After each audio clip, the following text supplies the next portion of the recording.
नमस्कार, जनमुखियन जी लाइव से मैं अंशुमान राय। दोस्तों, आज हम बात करेंगे 3 राज्यों के विधानसभा चुनाव में प्रचंड जीत के बाद भी बीजेपी द्वारा अब तक अपने नेता का चयन न कर पाने की वजहों की और उसके कारणों की समीक्षा के साथ साथ कुछ और आंकड़े हम आपके सामने रखेंगे, जिसकी वजह से बीजेपी इन राज्यों के नेता को चयन को लेकर इतना समय ले रही।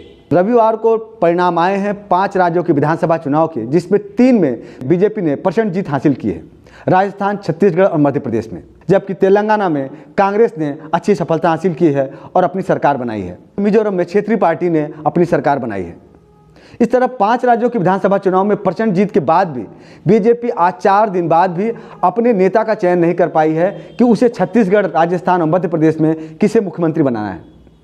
तो बीजेपी इतना मंथन क्यों कर रही है? आमतौर पे बीजेपी जब चुनाव में जाती है तो लगभग वह मूड बना लेती है कि इस या इस नेता में से उसे किसी न किसी को मुख्यमंत्री बनाना है।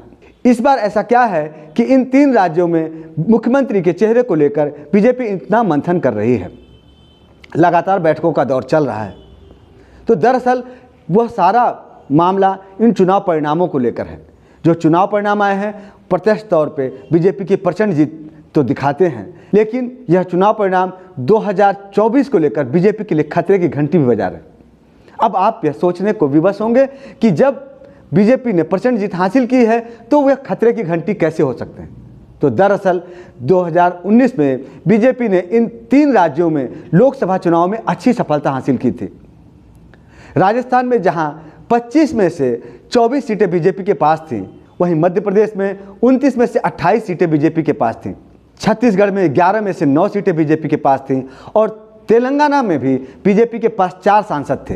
अब सबसे अहम सवाल है कि जब विधानसभा में बीजेपी ने सबसे अच्छी सफलता हासिल की है और प्रचंड बहुमत के साथ सरकार में आई है, तो फिर चिंता कहाँ है?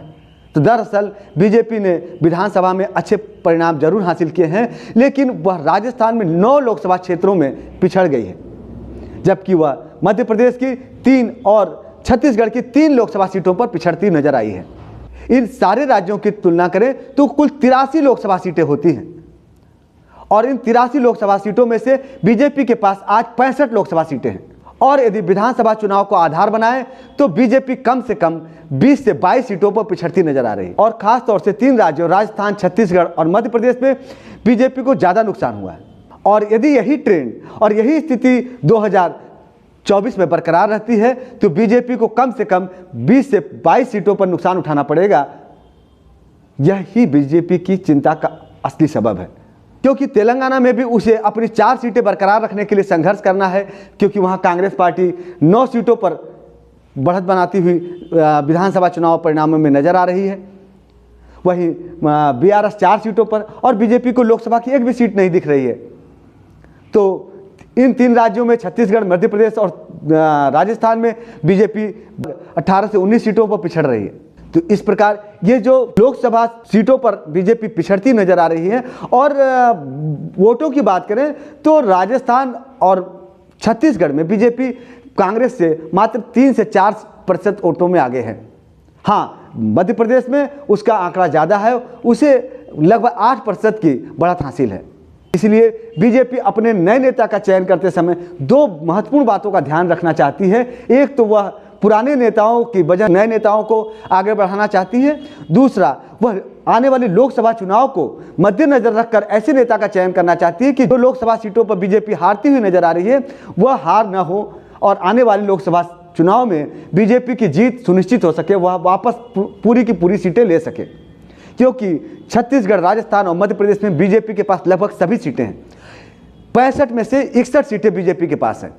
तो ऐसे में बीजेपी वह के लिए सबसे बड़ी चुनौती उन 61 सीटों को बरकरार रखने की है।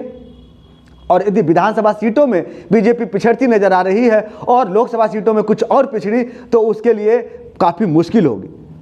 तो यही एक सबसे बड़ा फैक्टर है जिसकी वजह से बीजेपी अपने मुख्यमंत्री का चेहरा चयन करने में बहुत सोच विचार कर रही है और काफ़ी समय ले रही है। नमस्कार।